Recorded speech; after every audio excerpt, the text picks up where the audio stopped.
திருப்புவனத்தில் காவலில்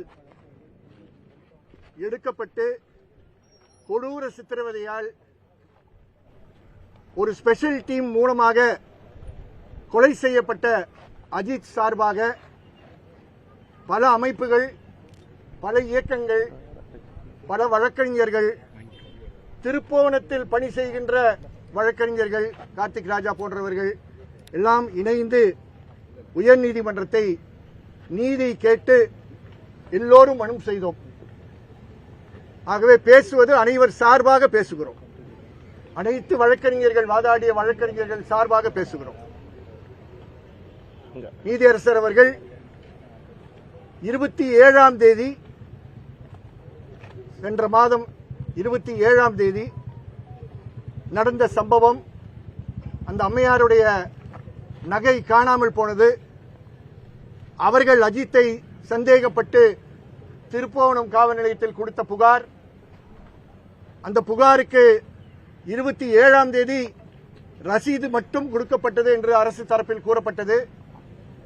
28ஆம் தேதி காலை 10:30 மணிக்கு தான் நகை காணாமல் போனது சம்பந்தமாக முதல் தகவல் அறிக்கை பதிவு செய்யப்பட்டது என்று அரசு தரப்பில் மூத்த வழக்கறிஞர் அடிஷனல் அட்வொகேட் ஜெனரல் மதிப்புக்குரிய திரு அப்துல் கான் அவர்கள் கூறினார். ஆகவே எஃப்ஐஆர் பதிவு செய்வதற்கு முன்பே மானாமதுரை டிஎஸ்பி அவர்கள் தலைமையில் செயல்படுகின்ற ஒரு ஹெட் கான்ஸ்டபிள் மட்டும் அதை லீட் செய்கின்ற ஒரு ஸ்பெஷல் டீமிடம் எஃப்ஐஆர் இல்லாத நேரத்தில் வழக்கு விசாரணை ஒப்படைக்கப்பட்டது. அந்த ஸ்பெஷல் டீம் அஜித்தையும் பின்னர் இரவில் அருணையும் மற்றவர்களையும் அவருடைய தம்பி நவீனையும் காவலில் இரவு முழுவதும் 27ஆம் தேதி இரவும் 28ஆம் தேதி காலை விடியங்காலை நாள் முழுவதும் திருப்புவனத்தை சுற்றி இருக்கக்கூடிய ஒரு 4 பகுதிகளுக்கு கூட்டிச் சென்று மிக கொடூரமான சித்திரவதை நடத்தினார்கள் என்பதை நீதிபதி கேட்டு ஆவேசப்பட்டு வருத்தப்பட்டு தன்னுடைய ஆணையில் குறிப்பிட்டிருக்கிறார். இறுதியாக மடப்புரம் கோவில் பக்கத்தில் பின்பக்கத்தில் இருக்கக்கூடிய ஒரு மாட்டு தழுவையில் இறுதியாக அஜித்குமாரை கூட்டிச் சென்று நீங்கள் ஒழித்து வைத்திருக்கக்கூடிய அந்த ஜுவல்ஸ் 10 சாவரின் ஜுவல்ஸ் எங்கே என்று கேட்டு அங்க இருக்கக்கூடிய ஆஸ்பெஸ்டாஸ் ஷீட் எல்லாம் பெரட்டி பார்த்து அது கிடைக்கவில்லை என்றவுடன் அவருக்கு தண்ணி கூட கொடுக்காமல் அவர் கண்ணிலும் வாயிலும் மிளகாப்பொடியை தூக்கி போட்டார்கள் என்பதையும் குறிப்பிட்டோம். அதை நேரடியாக பார்த்து டெம்பிள்ல இருக்கக்கூடிய பாத்ரூம் மூலமாக வீடியோ எடுத்தது அங்கே பணி செய்யக்கூடிய பணியாளர் நண்பர் சக்தீஸ்வரன் கோயில் ஸ்டாஃப். அந்த கோயிலுடைய பாத்ரூம்ல இருந்து ஒரு 15 செகண்ட் 20 செகண்ட் தான் அந்த வீடியோ எடுக்க முடிஞ்சது. பயத்தில் அதை எடுத்து பொறுப்புடன் ஒரு பொறுப்பான அரசு ஊழியர் தவறு நடப்பதை அமைதியாக பார்க்க கூடாது என்று அவர் பத்திரப்படுத்தி அது அங்க இருக்கக்கூடிய வழக்கறிஞர்கிட்ட கொடுத்து இன்று அதில் நீதிமன்றத்திற்கு கொடுத்ததில் நீதிமன்றம் நிஜமாக அங்கே நடந்த சம்பவங்களை பார்க்க முடிந்தது. இது போக அங்க இருக்கக்கூடிய இடத்தில் இருக்கக்கூடிய பொருட்கள், பைப்புகள், கம்புகள் எல்லாம் இருக்கக்கூடிய போட்டோஸும் நீதிமன்றம் பதிவு செய்தது. அரசின் தரப்பில் அவர்கள் கூறியது, காவல் நிலையத்தில் இருக்கக்கூடிய சிசிடிவி புட்டேஜ் நாங்கள் உங்களுக்கு கொடுக்க தயாராக இருக்கிறோம் என்று கூறினார்கள்.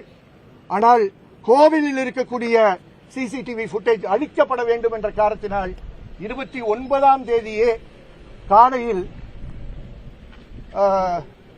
ராமச்சந்திரன் என்ற ஒரு சப் இன்ஸ்பெக்டர் அங்கே வந்து எந்த சீசர் மெமோவும் கொடுக்காமல் டிவிஆரை பறித்து சென்றார் என்று அரசு தரப்பில் கூறப்பட்டது.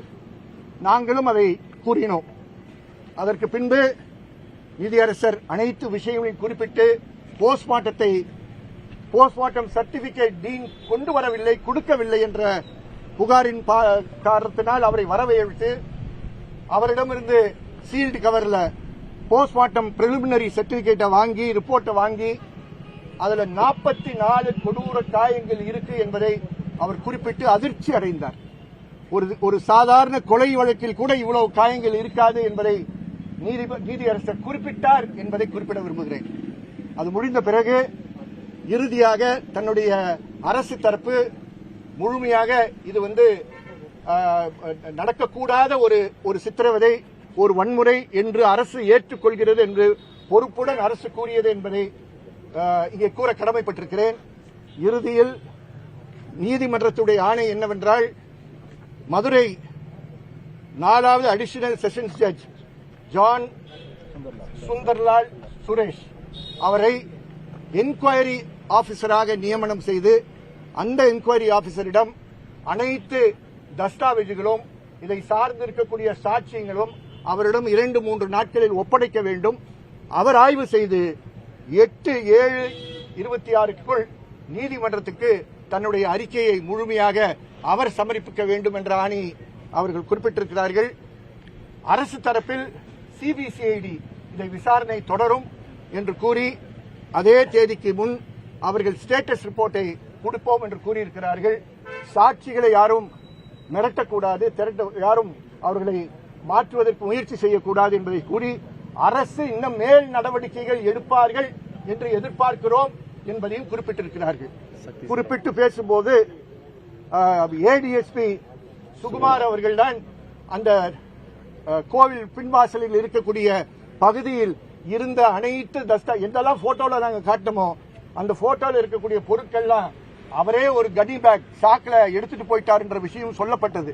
ஆனால் அரசு தரப்பில் உயர் அதிகாரிகள் மேலும் நாங்கள் நடவடிக்கை எடுப்போம், மானாமதுரையில் இருக்கக்கூடிய டிஎஸ்பியை நாங்கள் மதியம் சஸ்பெண்ட் பண்ணியிருக்கிறோம் என்றெல்லாம் அவர்கள் எடுத்துக் கூறியிருக்கிறார்கள்.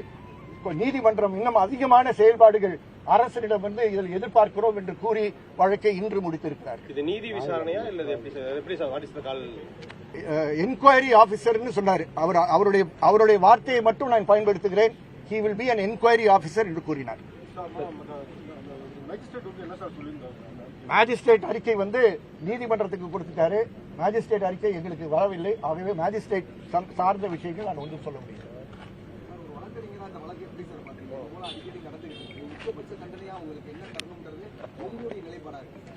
அதாவது எல்லாருக்கும் என்னுடைய நிலைப்பாடு என்னன்னு தெரியும், அதுல மாற்று கருத்து இல்ல. இங்க நீதிமன்றத்தில் நடந்த விஷயங்களை பேசிக் கொண்டிருக்கும் போது என்னுடைய தனிப்பட்ட கருத்தை நான் சொல்வது சரியாக இருக்காது. நீதிமன்றத்தில் நடந்த விஷயங்கள் தான் உங்களிடம் கூறுவது என்னுடைய பொறுப்பு. அது அரசிற்கும் நீதிமன்றத்துக்கும் சார்ந்து இருக்கக்கூடிய விஷயம். நீதிமன்றம் அது சார்ந்து அரசு கொடுக்கக்கூடிய பரிந்துரைகளின் அடிப்படையில் அவர்கள் முடிவு செய்வார்கள். தனிப்பட்ட விதமாக நாங்கள் கேட்டிருந்தது எஸ்பி தலைமையில் இருக்கக்கூடிய ஒரு சிபிசிஐடி என்கொயரி நாங்கள் கேட்டிருந்தோம். சிபிஐ என்கொயரி கொடுக்கறாங்களா கொடுக்கலையா தமிழக அரசு சொல்லுதான்றது அரசை பொறுத்து இருக்கு, நீதிமன்றத்தை பொறுத்து இருக்கு. அடுத்த வாய்தால அது பாத்துக்கலாம்.